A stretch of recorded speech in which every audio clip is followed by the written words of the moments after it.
What's up, folks? So, as you know, I've been fighting for Republicans for years, and if I'm being honest, I am not fully satisfied with what we've been seeing in D.C.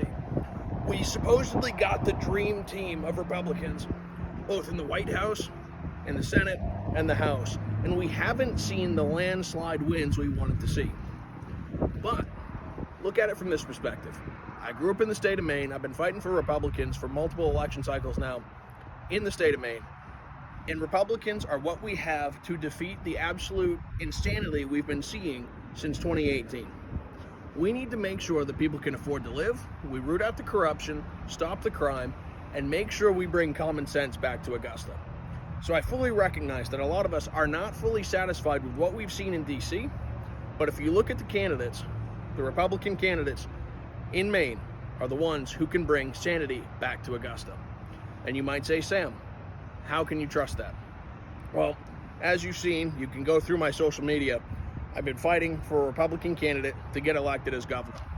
The one I've been fighting for, I trust quite a bit. Then there's also local representatives. Representative Chad Perkins, a fantastic man.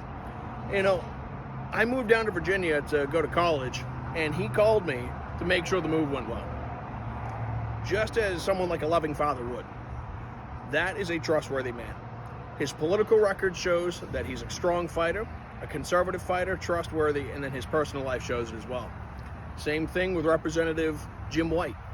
Same exact attitude. A loving man who cares about his community and wants to make it so that we can all afford to live while defending our rights.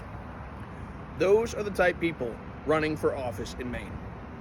We need to make sure we lower the cost of living and make sure we root out the crime and corruption in Augusta and the rest of the state. Republicans are the one fighting to offer that. Thank you so much. Have a fantastic day, and God bless.